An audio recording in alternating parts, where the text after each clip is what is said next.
साठी पण, तुमच्या युनिट टेस्ट साठी पण आणि फर्स्ट टर्म एक्झाम साठी सुद्धा.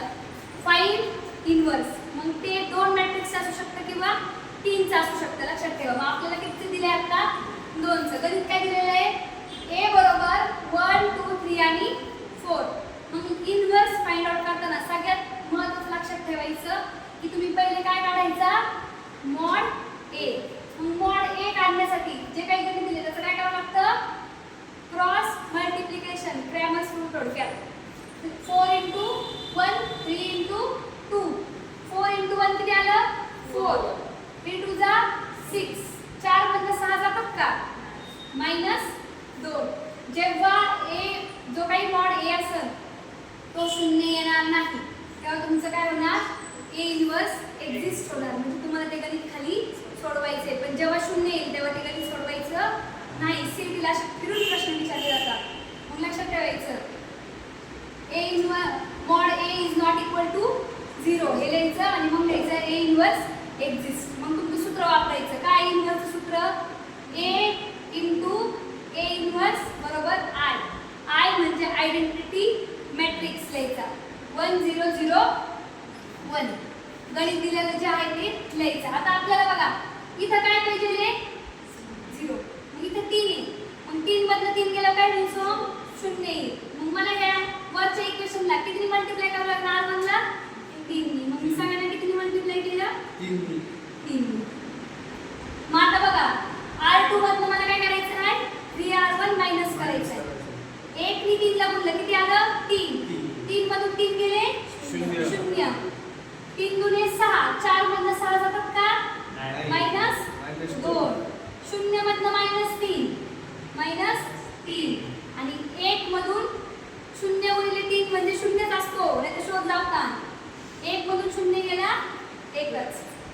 आता इथं 0 आला. इथं काय पाहिजे मला? 1 पाहिजे. मग मी याला काय करत डायरेक्टली डिवाइड बाय 2 करत. म्हणजे 2 ने डिवाइड केल्यावर 1 उत्तर येईल. इथं मायनस असल्यामुळे आपण काय घ्यायचं? खाली मायनस घ्यायचं. मग या सगळ्यांना काय करता तुम्ही? Divide by -2. -2. मग मायनस मायनस साइन कॅन्सल झालं. 0 ने कशाला डिवाइड करा? मल्टिप्लाय करा. उत्तर काय येतं? 0. 2 मधून 2 गेले म्हणजे डिवाइड झालं 1 आलं. मायनस साइन कट झालं. आणि आता इकडे राहिलं काय? 3/2 आणि इकडे -1/-2 म्हणजे काय आलं?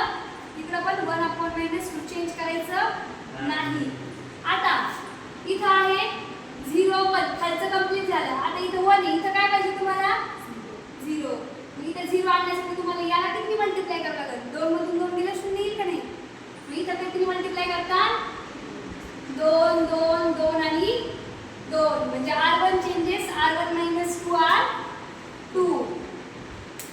मग बघा आता r1 1 मधून 0 गेला 0च. 0च का? 1 मधून 0 गेला 0च. थोडं काहीतरी वाटतं पाहिजे. 1 मधून 0 गेल्यावरती तुमच्याकडे 1 रुपया होता आणि तुम्ही 0 रुपयाचा खाऊ घेतला तर 1च रुपये राहणार नाही का? मग 1 मधून 0 रुपये खर्च केला 1च रुपये राहील. 0 कसं काही? 1 मधून 0 गेला 1. 2 मधून 2 गेले 0. हे 2 2 कट झाले. हे 2 2 कट झाले. 1 मधून 3 गेले -2 आणि 0 मधनं -1. मायनस मायनस 1 म्हणजेच काय आला? 1. खालचं चेंज करायचं नाही. मग आला का नाही आयडेंटिटी मॅट्रिक्स 1 0 0 1. आणि आपलं जे काही नवीन मॅट्रिक्स तयार होईल तो असतो तुमचा A इनवर्स. कळलं सर्वांना?